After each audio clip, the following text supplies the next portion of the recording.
le numérique, ce n'est plus un support. C'est une lame de fond qui traverse toute l'administration et qui va structurer tout le travail de l'administration dans les décennies qui viennent. Donc, il faut le traiter comme tel et non plus comme un des éléments, by the way, qu'on aborde en fin de rapport en disant « et puis il ne faudra pas oublier le numérique ». On a vraiment essuyé les plâtres il y a 5 ans. On a été l'un des premiers opérateurs d'infrastructures de partage de données. Le monde agricole est le deuxième secteur économique le plus avancé dans la structuration de sa donnée après l'automobile, notamment allemande, selon la Commission européenne. C'est qu'on ait une approche de la donnée agricole et alimentaire transversale. Elle peut servir à quoi ? Évidemment, à la politique agricole. Elle peut servir aussi à la politique environnementale, de plus en plus avec la transition agroécologique. Et puis, elle peut servir à la santé publique. Elle peut servir à la recherche. Pour tout ça, il faut qu'elle soit accessible. Et c'est là qu'on a besoin de les faire circuler pour que ces données soient partagées dans des conditions sécurisées et fiables. Et c'est tout l'intérêt d'une infrastructure de partage de données telle que celle qu'opère avec DataHub. Bienvenue sur Ambition Publique, le podcast animé par David Basse qui donne la parole à des agents pour évoquer l'action publique. Cette mini-série porte sur le développement d'infrastructures de partage de données pour répondre à des problématiques très concrètes, crise sanitaire, pénurie de professeurs, soutien aux agriculteurs, etc. Un épisode introductif explique la démarche avec Laura Letourneau, auteure du plaidoyer pour les grandes oubliées, les infrastructures publiques de partage de données. Dans ce deuxième épisode, on se concentre sur le secteur agricole, qui a l'une des formes les plus abouties d'infrastructures de partage de données avec AgDataHub, dont son directeur général, ingénieur de formation, Sébastien Picarda, est l'invité de l'épisode. À ses côtés, représentant l'État, Étienne Achille, haut fonctionnaire au numérique au sein du ministère de l'Agriculture, nous parlera de l'action complémentaire de l'État pour le développement de cette infrastructure. Avant de commencer, n'hésitez pas à vous abonner, à noter le podcast et à le partager à 2 personnes autour de vous, cela m'aide pour continuer à produire des nouveaux épisodes. Enfin, ce podcast est produit avec le soutien de la CASDEN, la Banque des agents de la fonction publique. Bonne écoute. Bonjour Sébastien, bonjour Étienne. Bonjour. Bonjour David. Merci d'être avec nous pour parler aujourd'hui de l'infrastructure de partage de données dans le secteur agricole. Je vais d'abord vous demander de vous présenter pour cette partie 1, et ensuite, bien sûr, dans la partie 2, on rentrera dans le détail de cette infrastructure, son commencement, les hésitations, le contexte, comment ça fonctionne. Et dans la partie 3, les conseils professionnels, conseils sur les concours, s'il y en a eu, ça on le verra sur la présentation. Je t'en prie, Étienne, si tu veux commencer par te présenter. Oui, merci David. Bonjour, moi ça fait maintenant près de 4 décennies à 64 ans que je suis engagé de manière résolue dans le service public après un passage initial par l'ENA. C'est un peu aussi une affaire de famille depuis plusieurs générations, dans des ministères, l'agriculture d'abord, puis la culture ensuite. Un passage en entreprise quand même chez Euro Disney, mais pour participer au développement du dernier secteur d'aménagement de la ville nouvelle de Marne-la-Vallée. Et puis ensuite, une grande collectivité territoriale, la région Île-de-France, où j'étais DGA d'un pôle des politiques sociales et sociétales. Ensuite, un autre secteur, l'enseignement supérieur et la recherche, comme directeur général des services de l'université Paris Sciences et Lettres, une université d'un genre nouveau, puisque c'est l'une de celles qui ont regroupé des grandes écoles. Et puis, à nouveau, le ministère de l'Agriculture, où je suis désormais inspecteur général, et je travaille en tant qu'inspecteur général sur les enjeux du numérique. Et j'ai été récemment nommé l'année dernière par le ministre aux fonctionnaires au numérique du ministère. Super, merci Étienne. Et toi Sébastien ? Bonjour David, Sébastien Picarda, je suis atypique dans l'histoire puisque je suis aujourd'hui directeur général de la société AgDataHub, créée il y a maintenant plus de 4 ans, et avec un parcours d'abord et avant tout orienté vers le privé. Je suis de formation ingénieur agronome AgroParisTech avec un master chez HEC sur l'organisation des PME dans le secteur agricole et agroalimentaire. Et ce qui est assez atypique, c'est que j'ai 25 ans d'expérience à 46 ans dans le secteur des projets partenariaux d'intérêt généraux. D'abord 12 ans dans des organisations professionnelles, 6 ans dans des organismes de conseil et enfin 6 ans à la direction générale d'AgDataHub pour pouvoir déployer cette infrastructure d'intérêt général pour le secteur agricole et agroalimentaire. Et alors pourquoi le secteur agricole ? Comment on y tombe dedans ? Eh bien, au départ, je voulais faire le génie rural des eaux et forêts pour pouvoir aller m'occuper des forêts domaniales et prendre le grand air. Et avant de pouvoir m'occuper de ces sujets-là, j'ai décidé de rejoindre d'abord le secteur des chambres d'agriculture, puis des organisations professionnelles dans le négoce agricole pour garder les pieds sur terre avant de retomber dans le secteur du digital et des données au service des exploitations agricoles et des projets filières. Mais un parcours essentiellement tourné sur le secteur agricole, d'accord, sous différentes spécialités, différentes expériences. Exactement, toujours une double compétence, à la fois sur la technique au service des enjeux agricoles et environnementaux. Et toi alors, Étienne, comment t'es tombé dedans sur le secteur agricole? Comment t'as choisi le ministère de l'Agriculture? À l'époque, il y avait une école qui s'appelait l'ENA, qui a un petit peu changé, qui a disparu, paraît-il, et qui a été transformée en autre chose. Et il y avait un classement de sortie. Et c'est le classement de sortie qui m'a amené à prendre le ministère de l'Agriculture. Et plus encore, le poste que proposait le ministère de l'Agriculture à ce moment-là, qui était le poste d'adjoint au chef du bureau des affaires européennes. On était à la veille de la première réforme de la politique agricole commune. Et je me suis dit, là, il y a quand même un truc à jouer parce qu'on est à la fois sur un métier qu'aujourd'hui on appelle quasiment régalien vu qu'on parle de souveraineté alimentaire, et puis cette dimension européenne avec une politique publique administrée à l'échelle de l'ensemble de l'Union européenne, moi me paraissait un challenge assez intéressant en début de carrière, même si ensuite, et ça explique notamment mon passage en entreprise, je me suis rendu compte qu'il fallait aller voir quand même en entreprise comment on créait de la richesse, parce que être dans un système d'économie entièrement régulé à l'échelle d'un continent, 1 an ou 2 après la chute du mur de Berlin, ça nécessitait quand même de voir un peu l'autre côté de la barrière en allant en entreprise. Identité forte alors pour le secteur public avec l'ENA, bien sûr. Mais toi, Sébastien, pourquoi le secteur agricole? Pourquoi, même si tu as un profil ingénieur, donc c'est sans doute un corps de sortie évident dans les premiers, mais pourquoi auprès de l'action publique? D'abord, pourquoi le secteur agricole au niveau d'une enfance avec des grands-parents très proches du secteur agricole en Haute-Savoie, et ensuite une vraie question d'attachement au secteur agricole et à ses valeurs, déjà de pouvoir produire afin de nourrir les Français, les Européens. Deuxième chose, de pouvoir accompagner des transitions écologiques dans des phases où le secteur agricole pouvait être appelé à évoluer, à changer ses pratiques, parfois être mis au banc des accusés. Donc l'objectif de l'utilisation des données et du numérique a toujours été pour moi un moyen de valoriser, d'objectiver les débats publics et de pouvoir faire passer la voix des exploitants agricoles et des filières. Et si je puis dire, j'étais de l'autre côté de la barrière en tant qu'organisation professionnelle, dans des fédérations professionnelles, aux côtés des ministères du Parlement français et également à Bruxelles, pour pouvoir, sur des bases d'éléments de langage, passer ces informations-là pour faire évoluer des politiques publiques, mais également démontrer la réalité face à d'autres acteurs qui avaient des intérêts divers. Le principe des lobbyistes, d'accord. Exactement. Et bien sur cette présentation, avec cette petite phrase mise au banc des accusés, j'ai bien envie de la creuser dans cette partie 2. On va pouvoir expliquer ce qu'est AgData Hub, le rôle du ministère aussi de l'Agriculture, comment ça fonctionne, à quoi ça a répondu dans la partie 2.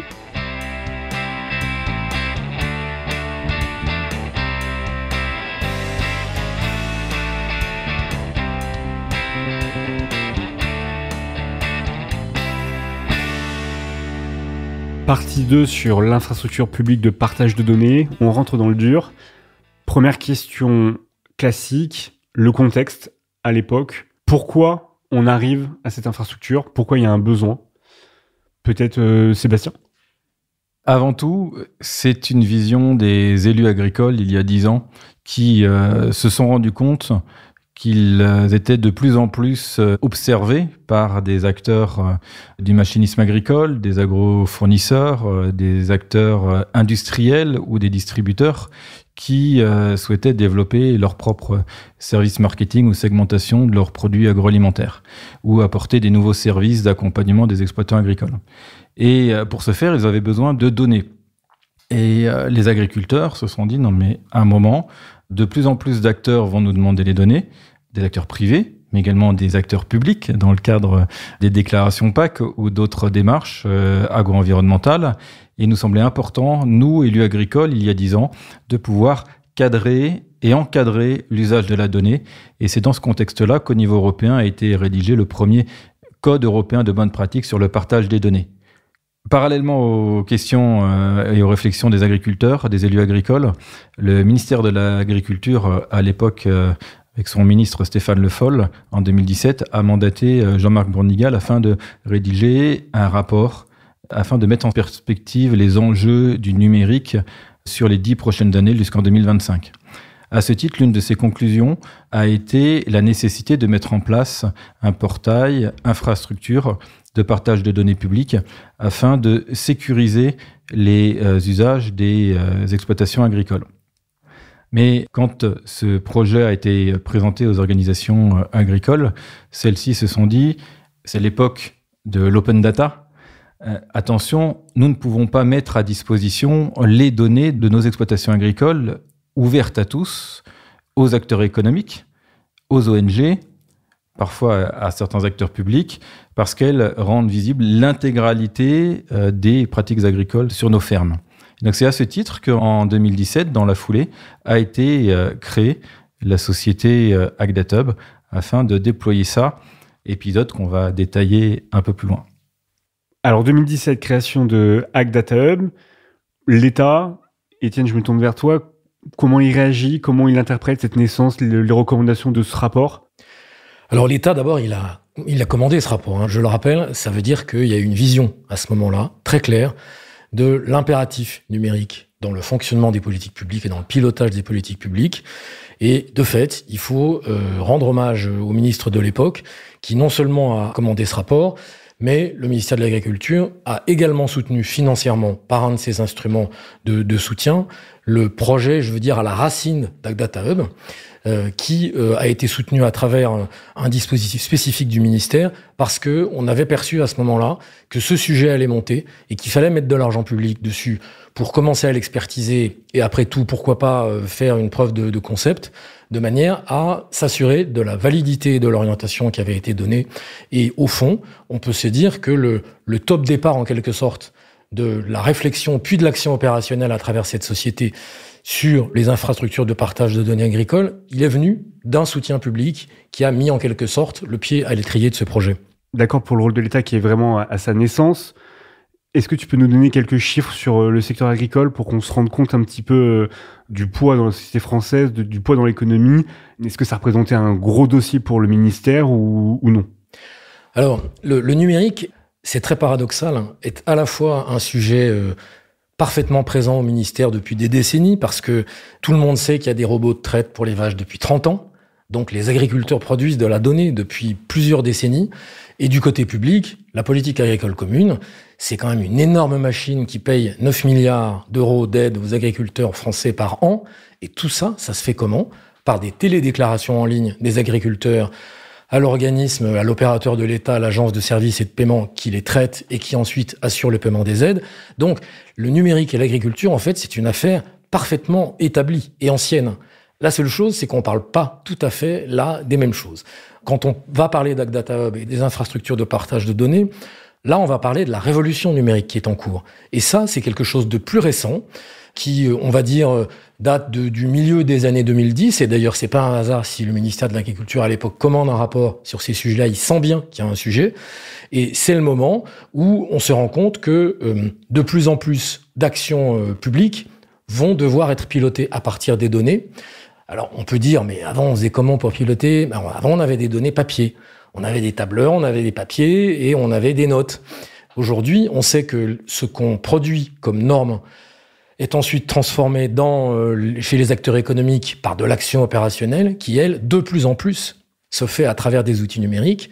Et donc, à un moment, s'est posé la question de se dire comment faire pour faire en sorte qu'en quelque sorte, le ministère ne soit pas à la remorque et moins rapide que le secteur privé pour piloter par la donnée ces politiques publiques.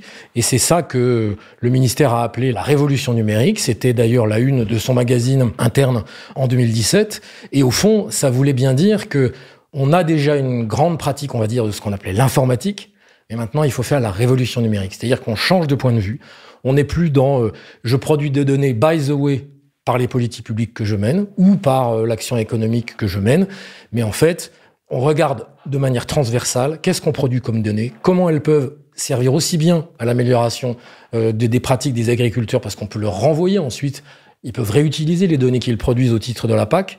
Et puis, pour les politiques publiques, évidemment, pour les rendre plus fines, plus réactives, plus customisées, comme on dit, plus personnalisées, parce que c'est le grand enjeu des années à venir. C'est comment accompagner mieux chaque agriculteur, a fortiori avec le crash démographique qu'on est en train de vivre, avec 100 000 agriculteurs qui vont partir à la traite dans les 10 années qui viennent. Et soit on les remplace pas, soit on les remplace par des jeunes, ou au moins en grande partie par des jeunes, et ces jeunes, ce sont des digital natives, et eux, ils vont réfléchir à partir de la donnée. Et il n'y a qu'à voir aujourd'hui dans les exploitations, les jeunes qui ont, on va dire, moins de 35 ans, ils sont sur leurs outils numériques de manière naturelle.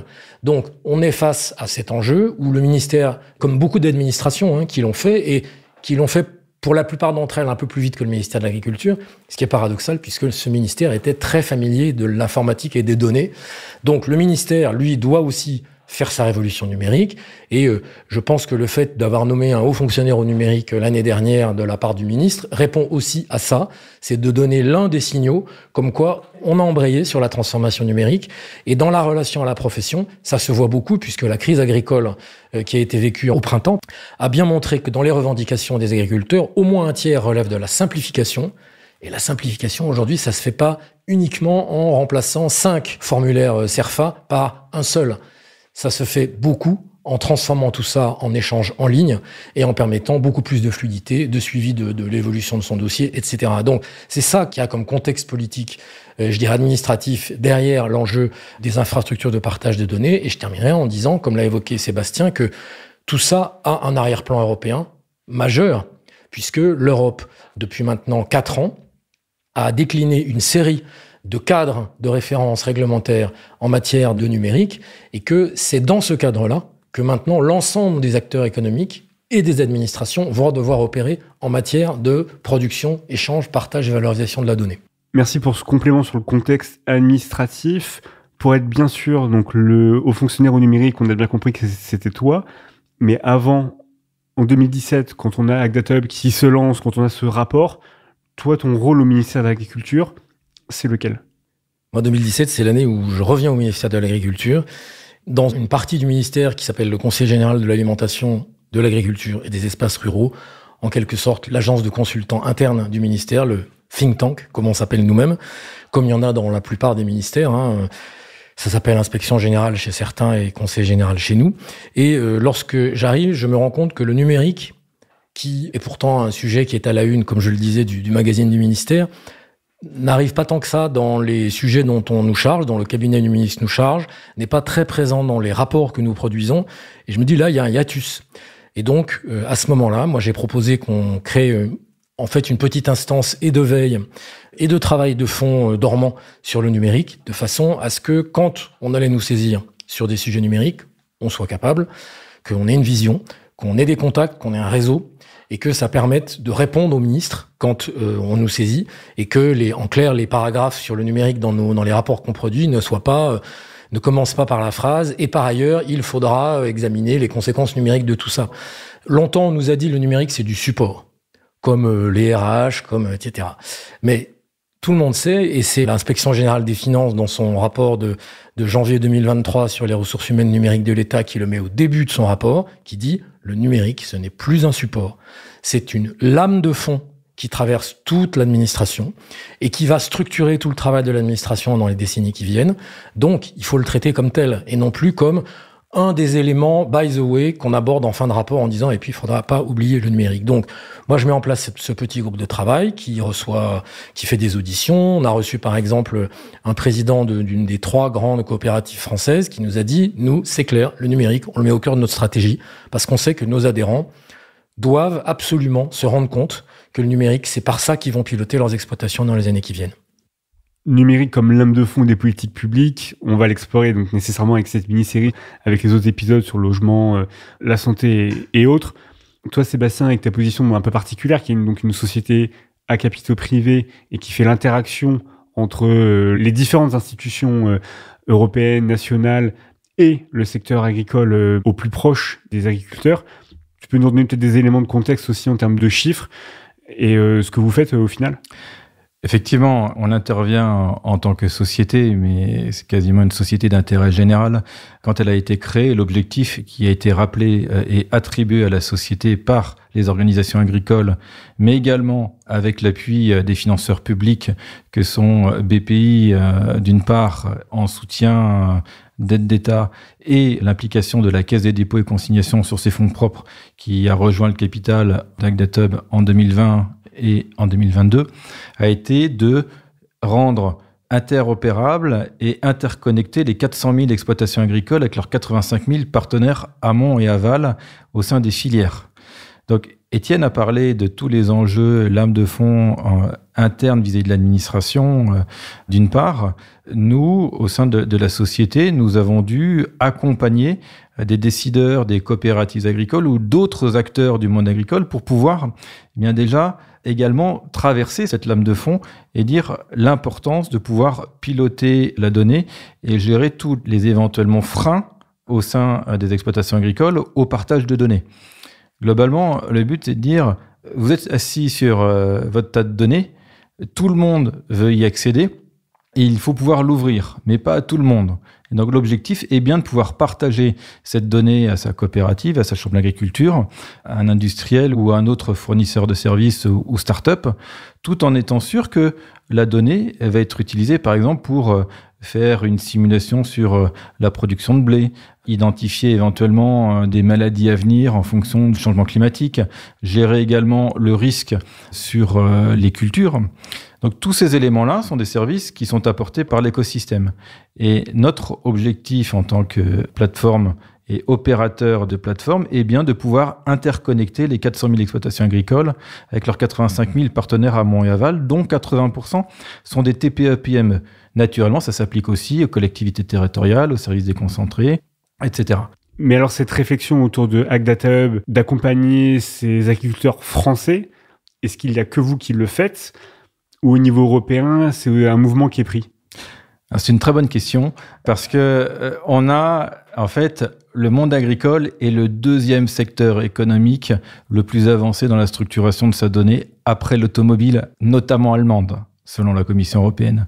Et donc effectivement, cette réflexion autour de la structuration des données sectorielles dans l'agriculture est vraie pour le monde de l'automobile, le Green Deal, la mobilité, le logement, etc. Et c'est la base de la stratégie data voulue par la Commission européenne lors de son dernier mandat qui s'est achevé en juin dernier.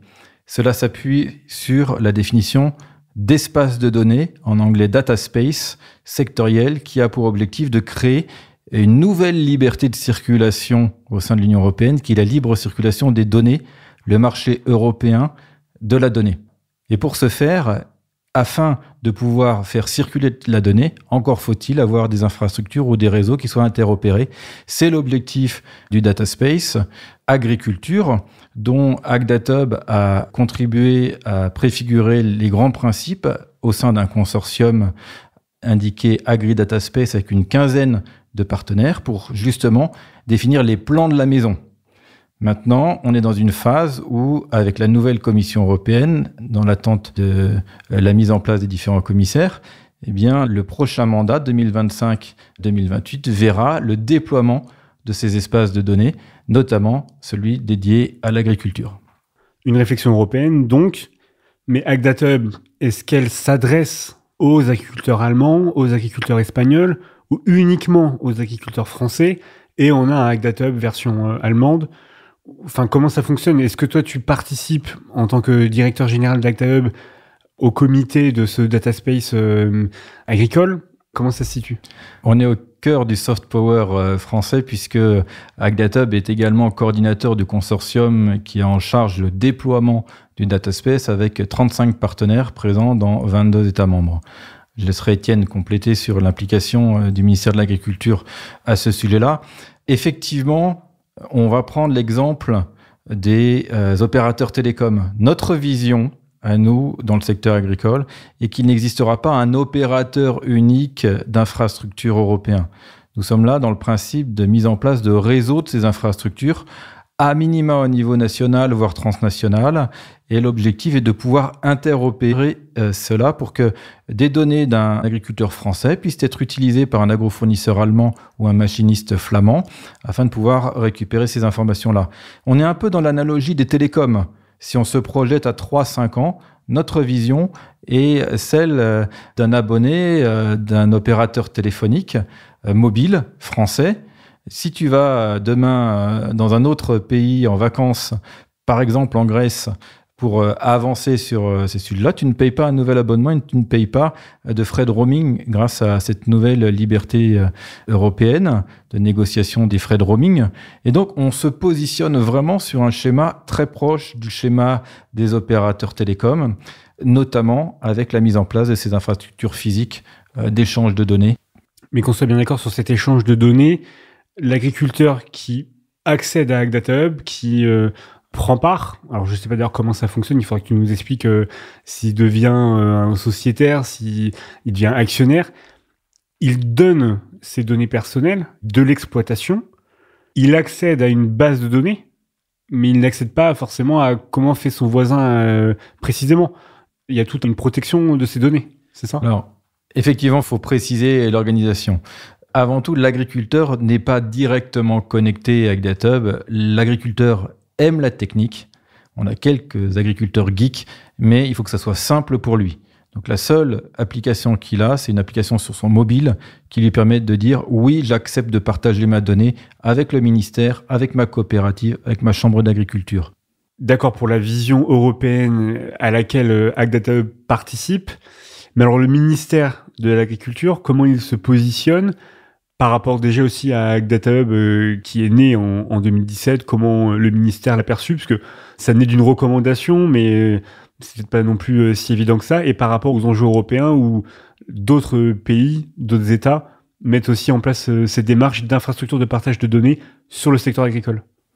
L'enjeu des infrastructures de partage de données est devenu très concret pour le ministère en février 2023. Pourquoi ? Parce que c'est le moment où le ministère a été saisi par le secrétariat général à la planification écologique, donc un service de Matignon où se trouvait à l'époque Elisabeth Borne, pour participer au chantier de planification écologique qui s'est appelé France Nation Verte.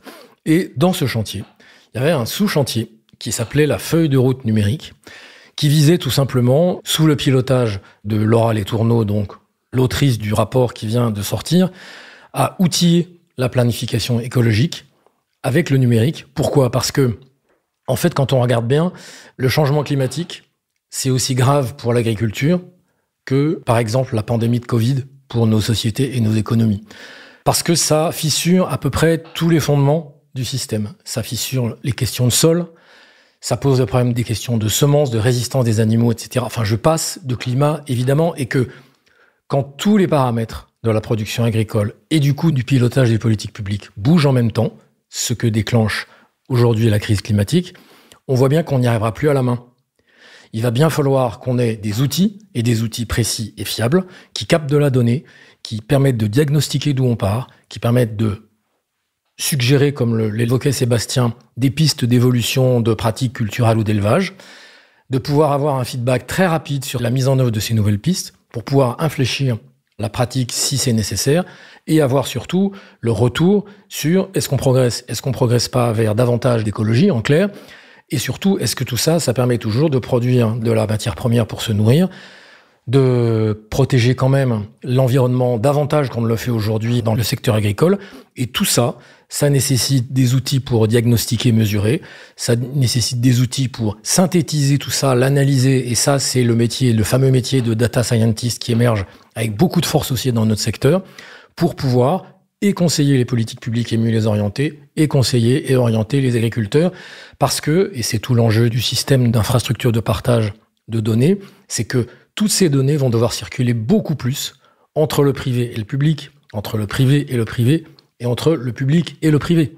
C'est-à-dire qu'on va sortir d'un système, au fond, très cloisonné, ce que fait le numérique dans tous les secteurs. Hein. Je veux dire, si les GAFAM sont aussi puissants, c'est que eux, ils ont pris les données qu'on met sur nos messageries ou sur nos mails, et puis Ils les prennent. Quand on a des images, ils entraînent leur modèle d'IA. Quand on a du texte, ils l'entraînent pour de la traduction, etc. C'est ça qu'il faut qu'on fasse. C'est qu'on ait une approche de la donnée agricole et alimentaire transversale. Elle peut servir à quoi? Évidemment, à la politique agricole, mais elle peut servir aussi à la politique environnementale de plus en plus avec la transition agroécologique. Et puis, elle peut servir à la santé publique. Elle peut servir à la recherche. Pour tout ça, il faut qu'elle soit accessible. Et c'est là qu'on a besoin de les faire circuler pour que ces données soient partagées dans des conditions sécurisées et fiables. Et c'est tout l'intérêt d'une infrastructure de partage de données telle que celle qu'opère avec DataHub. Tu as mentionné effectivement LoRa et les autres dossiers, les autres sujets, la santé, les autres champs de l'action publique.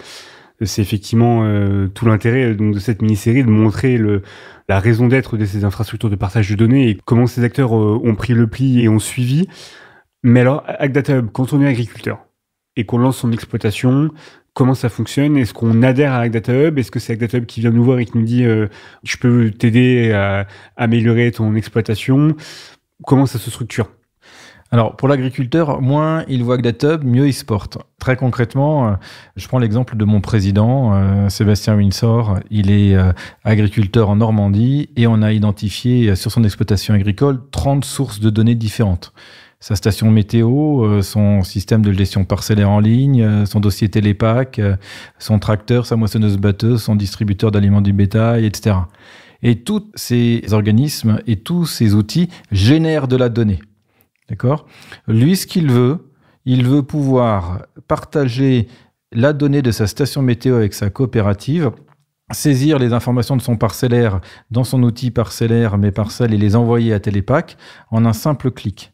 Et donc, ce que l'agriculteur voit vis-à-vis d'AgDataHub, c'est une application mobile sur son téléphone qui s'appelle AgriTrust et qui lui dit, comme quand tu veux valider un virement, je veux partager mes données de mes parcelles avec l'agence de services et de paiement pour pouvoir faire ma télédéclaration PAC sur la campagne 2024-2025. Est-ce que oui ou non, tu acceptes de partager la donnée? S'il dit oui, derrière toute la mécanique du partenaire qui a la donnée, eh bien, le partenaire ouvre le robinet sur AgDataHub et les données sont transférées dans les tuyaux d'AgDataHub pour aller être livrées dans le respect de l'autorisation de l'exploitation agricole à l'ASP qui ne peut faire le traitement qu'après avoir reçu cette autorisation. Autrement dit, la chambre d'agriculture ou bien la coopérative ne peut pas utiliser la donnée pour un autre usage que cela. Je prends un autre exemple qui participe à améliorer le revenu de l'agriculteur. Ce sont les crédits carbone rattachés à la production de colza. Aujourd'hui, pour pouvoir créer du colza qui va être utilisé dans les biocarburants, quand on fait le plein de la voiture en diesel, eh bien, l'agriculteur doit prouver la durabilité de son biocarburant. Donc, non-retournement des prairies, économie sur certains engrais, non fait à partir d'énergie fossile, baisse d'utilisation des pesticides, etc. Pour pouvoir rassembler toutes ces informations-là qui viennent de différentes sources et calculer une note crédit carbone, eh bien, l'agriculteur doit transmettre ces informations-là à sa coopérative qui, derrière, fait le calcul et lui renvoie non seulement la valeur bas carbone, mais également une prime pouvant aller jusqu'à 40 € la prime par tonne de colza. Prime qu'il aurait pu avoir, mais avec un processus plus compliqué, des démarches, etc. On est bien d'accord ? Retour papier, tout à fait. C'est le papier versus le numérique, comme l'a expliqué Étienne tout à l'heure. À titre informatif, un agriculteur, il passe combien de temps par semaine ou par mois dans ces démarches administratives à son bureau immobilisé, dont la paperasse à remplir? Alors, nous, on a fait sur un exemple très concret, toujours la prime de colza, on a fait une estimation réelle avec des agriculteurs. Les agriculteurs passent 3 heures pour pouvoir saisir l'ensemble de leurs pratiques pour la culture de colza. Grâce à la numérisation, ils passent 20 minutes. Et c'est 20 minutes par an, on est d'accord? 20 minutes par an. Et donc, en fait, si on extrapole, les enjeux de l'usage du numérique et de la donnée sur l'exploitation agricole ne peuvent fonctionner que si cela contribue à améliorer le revenu de l'agriculteur. Le revenu de l'agriculteur, c'est quoi? C'est améliorer le chiffre d'affaires, donc vendre plus cher des productions ou des services environnementaux ou d'autres éléments liés à son revenu. Deuxième élément, c'est de moins consommer de charges d'exploitation comme des intrants, comme du service, comme du carburant.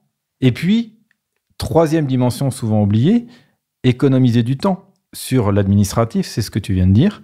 Donc, si on fait augmenter le chiffre d'affaires, on diminue les charges et on lui simplifie la vie pour éviter qu'il passe du temps dans son bureau, on contribue économiquement à l'amélioration du revenu de l'agriculteur et à la protection de l'environnement. L'agriculture a de beaux jours devant elle dans ce cas-là. C'est quoi un petit peu l'avenir du secteur agricole, de ce partage de données d'informations ? Je crois qu'on l'a évoqué quand on parle de planification écologique, c'est-à-dire qu'au ministère, on préfère parler de transition agroécologique.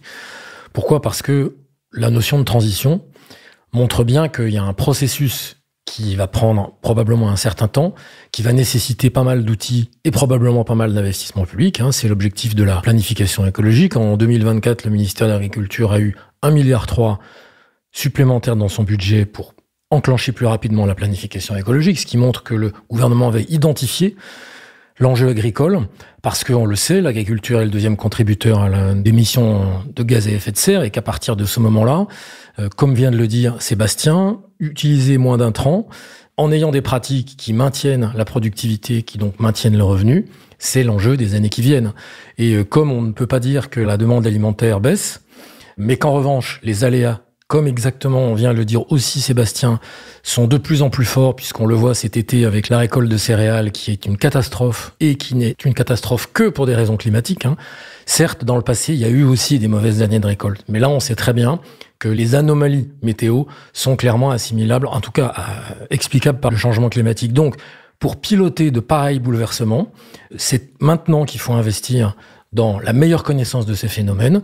C'est ce que fait n'importe quel scientifique ou n'importe quel chercheur. Il essaie de comprendre ce qui se passe, il identifie les leviers, et ensuite il agit sur les leviers, si possible en essayant de voir si telle ou telle solution est meilleure qu'une autre. Et ça, l'outil numérique, c'est l'idéal pour le faire. Et il va de soi qu'avec l'arrivée de l'intelligence artificielle dans un certain nombre de processus, on le voit bien sur, par exemple, quelques pistes en matière de prédictivité météo. Les compagnies d'assurance pour les assurances récoltes vont utiliser de plus en plus et utilisent déjà l'intelligence artificielle, y compris pour envoyer des recommandations aux agriculteurs. C'est-à-dire que, de la même manière que les compagnies d'assurance aux États-Unis, par exemple, envoient des messages en push à leurs assurés automobiles pour leur dire bon, selon le boîtier que vous avez accepté de mettre dans votre véhicule, ce mois-ci, vous avez eu une conduite avec plus de consommation de carburant, plus de freinage, plus d'accélération. En clair, levez le pied. Sinon, le coup d'après, on va vous augmenter votre prime. Donc, on n'est pas dans cette logique punitive du tout avec l'agriculture. En revanche, on est dans une logique d'appui en données, de façon à pouvoir dire, si vous faites ça, il va se passer ça, ça et ça avec telle condition météo. Et ça, c'est un changement radical par rapport à, ne serait-ce qu'il y a 10 ans, où les agriculteurs avaient leur connaissance de la météo, les données qui marquaient sur leur carnet de plaine, c'est-à-dire j'ai fait tel traitement à telle date avec telle dose. Aujourd'hui, tout ça est dans des outils qui sont numérisés, les données sont rentrées immédiatement dans des logiciels de gestion parcellaire, et ça, c'est accessible normalement. La seule chose, c'est qu'il faut structurer ces données pour qu'elles servent à la décision, et que du côté ministère, qu'elles servent à optimiser les politiques publiques. Et ça, on n'a pas 10 ans pour le faire. On a plutôt 5 ans pour le faire. D'où l'importance de disposer aujourd'hui d'une infrastructure de partage de données opérationnelle qui va être certifiée par l'ARCEP comme infrastructure de partage de données reconnue selon les critères européens et qui permettrait évidemment d'embrayer plus vite le partage sécurisé et consenti de données dans le secteur que s'il fallait aujourd'hui soit se mettre dans les mains d'un des GAFAM, ce qui est possible, toujours possible, soit monter de toutes pièces une infra de partage de données, et ça, on sait que ça prendrait 3 à 4 ans, et on les a pas. On les a pas. Ça tombe bien, on est Ag Data Hub, mais acteur privé. Alors, Ag Data Hub, acteur privé, sans aucun doute, mais la feuille de route numérique de la planification écologique qui a été publiée par le gouvernement en décembre 2023 comporte 18 actions, et dans ces actions, on trouve 2 actions qui concernent directement et explicitement Ag Data Hub, parce que c'est une chance, je dirais. Ag Data Hub a cette capacité aujourd'hui de mettre en œuvre une infrastructure de partage de données opérationnelle, et que le choix qui a été fait au niveau du cabinet du Premier ministre, c'est de se dire, on part pas à en construire une, on va pas demander à Microsoft ni à AWS. En revanche, on en a une qui marche, elle est sous gouvernance privée aujourd'hui, elle va passer en gouvernance publique. À ce titre, Agnès Pannier-Runacher, ministre déléguée à l'Agriculture démissionnaire, a publié un communiqué de presse en juillet dernier, annonçant le passage d'Ag Data Hub sous gouvernance publique.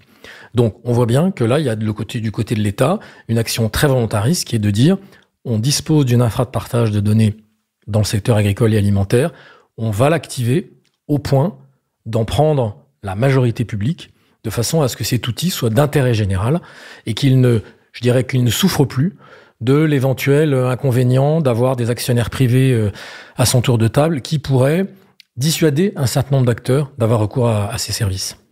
Ça sera AgDataHub, d'accord, mais est-ce que ça pourrait être une autre structure? Est-ce que AgDataHub est seul sur ce marché? On parlait tout à l'heure des chiffres, 400 000 agriculteurs en France. Combien sont accompagnés par AgDataHub? Alors, oui, en théorie, tout acteur qui souhaite intervenir sur le nouveau marché de l'intermédiation de données, qui est un autre terme pour les infrastructures de partage de données, pourrait intervenir d'un point de vue technologique. Néanmoins, on se rend bien compte que pour pouvoir embarquer un écosystème des acteurs économiques, notamment des TPE, PME et des agriculteurs aux quatre coins des territoires, la dimension technologique est fondamentale, est une couche qui doit fonctionner. Elle fonctionne depuis 4 ans chez AgDataHub, mais le plus important est la capacité d'embarquer l'écosystème avec l'écosystème public pour pouvoir justement raccorder tout le monde sur cette infrastructure-là. Aujourd'hui, dans une ville, il n'y a pas 36 000 réseaux d'eau. Il y a potentiellement 1 ou 2 exploitants différents du réseau d'eau, mais les tuyaux qui sont dans la rue sont les mêmes. Et il n'y en a qu'un. C'est pareil pour les fourreaux téléphoniques, c'est pareil pour le réseau de gaz ou les réseaux de distribution d'électricité. Voilà. Donc, on est dans ce parallèle-là. Après, pour répondre à ta question, aujourd'hui, sur AgDataHub, on a à peu près 200 partenaires connectés sur la plateforme qui rassemblent 50 000 agriculteurs qui, potentiellement, via les partenaires, peuvent faire passer leurs données. Je pense notamment à des outils de gestion parcellaire des chambres d'agriculture Mes Parcelles ou bien les 85 000 éleveurs bovins dans la génétique, par exemple. Vous touchez donc 50 000 agriculteurs par le biais de ces partenaires. Quels ont été les freins? Parce que c'est né en 2017, donc nécessairement, je ne pense pas que dès la première année, vous ayez eu beaucoup d'agriculteurs concernés, de partenaires qui ont embarqué dans le bateau AgDataHub. Quels ont été les freins que tu as identifiés? Alors, le premier frein qui est maintenant levé, c'était le frein technologique. On a vraiment essuyé les plâtres il y a 5 ans. On a été l'un des premiers opérateurs d'infrastructures de partage de données. Je vous rappelle, le cadre réglementaire européen n'existait pas. Le Data Governance Act, le Data Act et l'ensemble de ces nouveaux textes réglementaires sont désormais en place et le droit français a été adapté en mai 2024 sur ces volets-là. Donc, on a technologiquement, les freins ont été levés. Juridiquement, les freins sont levés. Les 2 derniers freins sont, 1, les compétences dans les organisations publiques et privées, les fameux data managers, responsables produits, tu les appelles comme tu veux, mais en fait, non pas des responsables informatiques, mais vraiment des gens qui gèrent la donnée et qui disent avec ces données, on peut faire de l'intelligence artificielle, on peut faire de l'assurance, on peut faire de la prévision de récolte, etc. Déjà, une carence de compétences de ces données-là. En plus, dans le monde agricole, pour pouvoir les employer dans les territoires ruraux qui sont parfois en compétence avec d'autres, avec une question de rémunération, c'est un vrai sujet d'attractivité des métiers dans ce secteur-là. Et le dernier frein, c'est la question du modèle économique. Nous avons fondé AgDataHub sur le principe d'un modèle économique en solution as a service, en mode SaaS, payant un abonnement dans un secteur concurrentiel. De toute évidence, cela ne fonctionne pas suffisamment. Et quand nous faisons un benchmark au niveau européen, nous nous rendons compte que quasiment tous les autres États membres s'appuient sur des infrastructures publiques ou parapubliques avec un engagement fort de l'État, notamment pour pouvoir raccorder les organisations à cette infrastructure. Et donc, nous pensons que la doctrine de soutien public de l'État doit évoluer pour positionner ces infrastructures dans la bonne case avec une sécurisation juridique ad hoc pour pouvoir permettre de raccorder l'ensemble des acteurs économiques et de participer au déploiement des politiques publiques. Tu as fait la parfaite transition pour toi, Étienne, vu que tu nous l'as exposé dans une de tes réponses précédentes, mais peut-être dans les freins, toi, que tu as identifiés.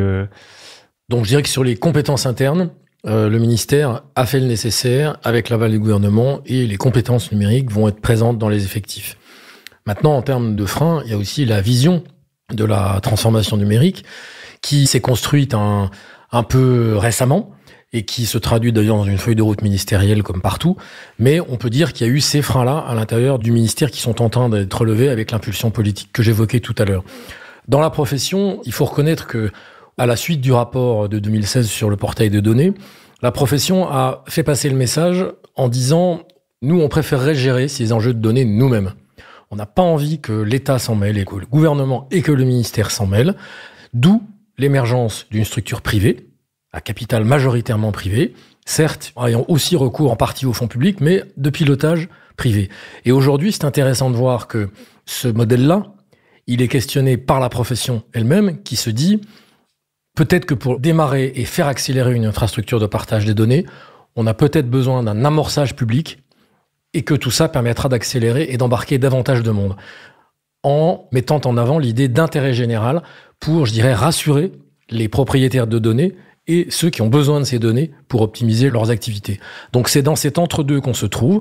Là aussi, on est en transition et je pense que la phase actuelle est extrêmement critique et c'est tout à fait logique que le rapport de Laura sorte à ce moment-là parce qu'il faut faire la pédagogie, il faut évangéliser sur les enjeux de partage de données parce que c'est un sujet qui apparaît comme de la tuyauterie, comme de la technique, comme quelque chose de parfois très abstrait et qui en fait est au cœur de nos vies quotidiennes, simplement on ne le voit pas. Et là, on en parle parce que on a un enjeu de politique publique, on a un enjeu de transition agroécologique dans tout un secteur de l'économie et qu'il faut qu'on change de braquet dans ce domaine. Et pour ça, on a besoin d'une infrastructure de partage de données. Et donc, vous êtes les nouveaux évangélistes, vous participez à ce podcast et vous rayonnez un petit peu sur toutes les invitations que vous pouvez avoir pour parler de cette infrastructure de partage de données ? Oui, enfin déjà, comme on est très contemporain, on a une évangéliste, c'est Laura Letourneau, qui avec son rapport fait beaucoup de pédagogie auprès de beaucoup d'interlocuteurs. Et puis, plus sérieusement, on voit bien qu'à l'intérieur du ministère, pour le coup, la popularisation du sujet numérique a été accélérée. Comme je le rappelais tout à l'heure, un peu sous la contrainte et sous la pression du secrétariat général à la planification écologique l'année dernière, en 2023, pour faire la feuille de route numérique, mais aussi parce que on a aujourd'hui des représentants de la profession qui demandent des rendez-vous au secrétariat général, aux directions d'administration centrale, en leur disant « Voilà, nous, on a ces enjeux de données. Qu'est-ce qu'on fait ensemble ?» La profession demande de pouvoir accéder plus facilement aux données de la politique agricole commune qui sont chez notre opérateur, l'agence de services et de paiement. Donc, on voit bien, les enjeux de données montent, les enjeux numériques montent, et tout le monde sait que on est obligé de repenser globalement cette vision-là et cette stratégie-là parce que, comme l'a fait la grande distribution, par exemple, qui a complètement basculé sur du digital avec le drive, etc., c'était un relais de croissance pour la grande distribution, c'est la réponse aux attentes de la clientèle. Et là, si on le transpose en politique publique, c'est comme ça qu'on va devoir faire de la politique publique. Et je l'évoquais tout à l'heure, a fortiori, avec une génération d'agriculteurs qui arrivera aux manettes dans les 10 années qui viennent, qui sont des digital natives et qui ne se poseront pas la question du tout. Pour eux, c'est une évidence. Et puis, nous, de toute façon, notre métier, en tout cas moi le mien comme fonctionnaire au numérique du ministère, c'est de parler à la profession, c'est de parler aux interlocuteurs à la Commission européenne sur les enjeux de projets numériques agricoles et évidemment à l'ensemble des administrations, à l'interministériel et au service du Premier ministre.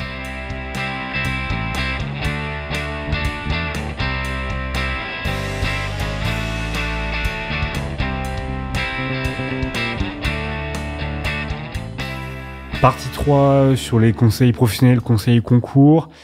Une question que je pose toujours, un objet, une œuvre d'art, un film, un livre, qui représente selon vous l'expérience que vous avez traversée, que vous vivez au quotidien sur cette politique d'infrastructure de partage de données. Sébastien, est-ce que tu as un exemple ? Oui, l'exemple est bicéphale. Et dans notre métier, il faut à la fois avoir les pieds sur terre et la tête dans les étoiles. Et donc, un exemple concret, les 12 travaux d'Astérix et le croisement administratif et les labyrinthes administratifs à lever. Et deuxième chose, pour pouvoir embarquer les équipes, c'est une chanson de Coldplay, hein, A Sky Full of Stars. C'est fantastique puisqu'il faut embarquer les équipes et démontrer qu'on bosse pour l'intérêt général et pour l'ensemble des acteurs concernés. Alors, je ne pourrais pas mettre la même musique, je pense, pour les crédits de droit, mais je la mettrai dans la description de l'épisode. Et toi, Étienne, est-ce que tu as un objet, une œuvre d'art qui se rapporte à ton expérience au ministère de l'Agriculture ? C'est difficile de rapprocher art et action publique, même si, après quelques années passées au ministère de la Culture, Il y a des rapports, évidemment. Et c'est d'ailleurs pour ça que moi, j'ai plutôt envie d'invoquer une figure. C'est celle d'André Malraux.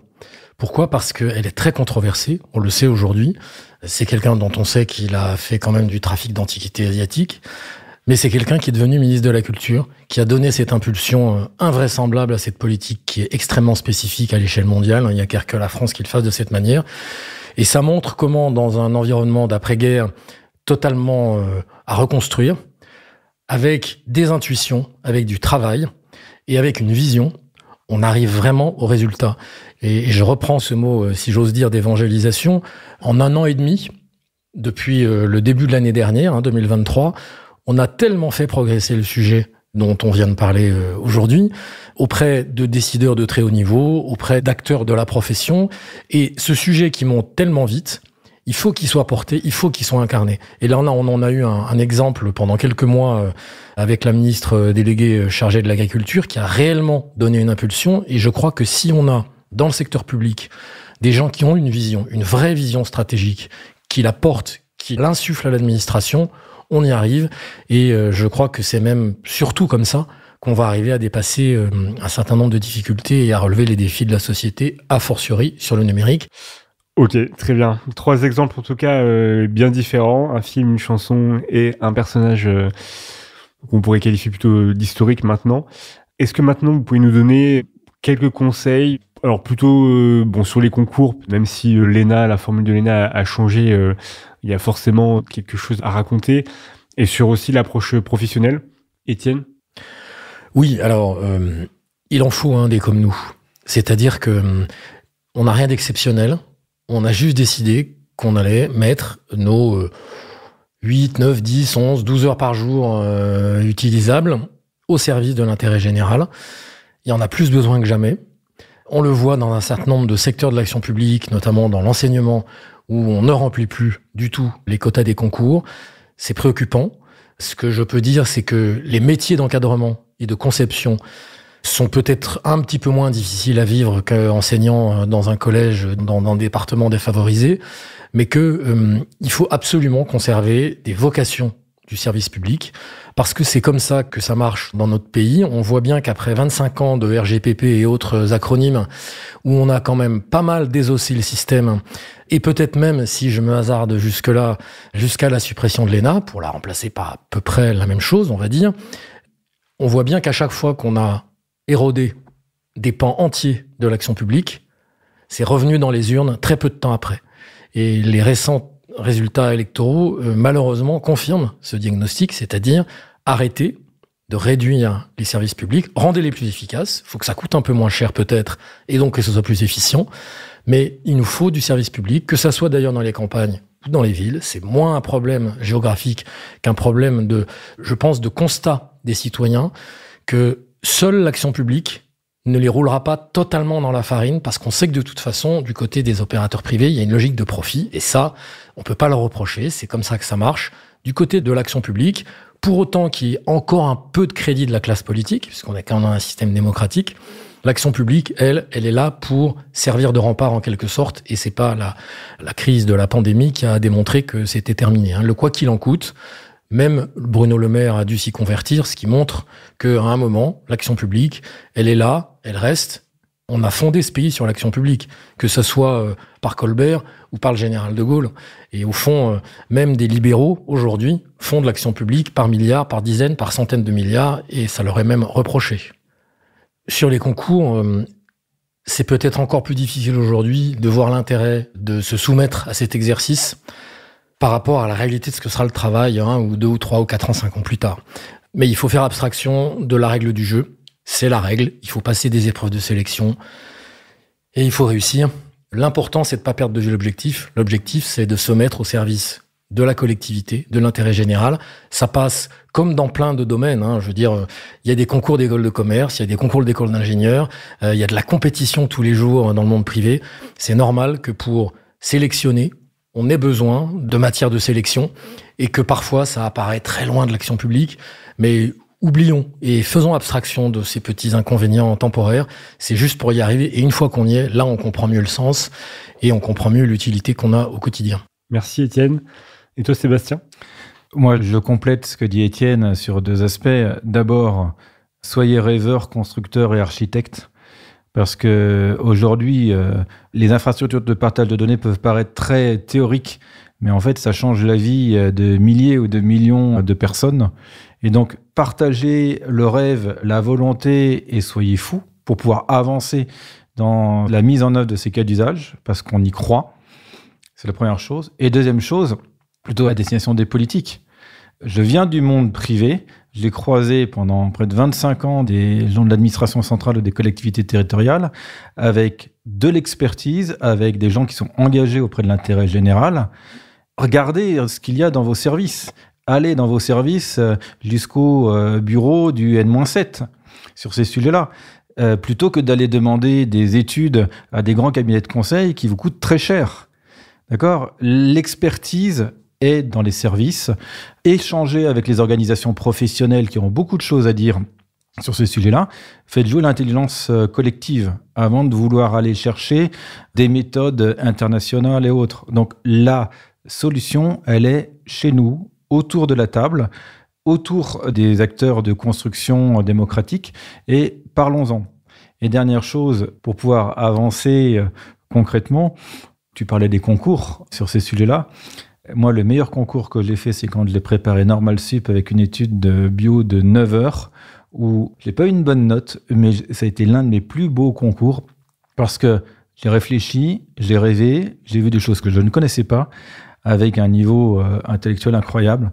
Donc, rêvons, construisons et déployons. Je te rejoins tout à fait sur le plaisir qu'on peut prendre à passer des épreuves, ce qui peut paraître un petit peu paradoxal, mais on a cette possibilité de n'avoir qu'une seule raison sur la journée où on passe le concours, c'est de produire un raisonnement, de rendre une copie, de se mesurer un petit peu aussi aux autres et donc de participer à la réflexion. Voilà, ça c'est bien sûr, ça fait tout à fait écho avec des conseils que j'ai pu donner dans d'autres épisodes de podcast. Je vous remercie pour votre participation à ce podcast. Est-ce que l'un de vous souhaite avoir le mot de la fin ? C'est tout bon. Très bien, parfait. Merci à vous et à bientôt. Si vous avez aimé ce podcast, n'hésitez pas à le partager autour de vous, à le liker et à activer la cloche pour rester au courant des nouveaux épisodes. Vous pouvez retrouver d'autres épisodes sur les infrastructures publiques de partage de données dans le cadre de cette mini-série, ou découvrir les portraits de nombreux invités agents publics au parcours varié. Aussi, vous pouvez retrouver plus d'informations sur les réseaux sociaux et me soutenir pour continuer à produire des épisodes en donnant sur la page Tipeee d'Ambition Publique. Toutes les informations sont dans la description. Enfin, surtout, n'oubliez pas, votre ambition pour la fonction publique ne fait que s'enrichir. Donc continuez à vous renseigner et je vous dis à bientôt pour un nouvel épisode.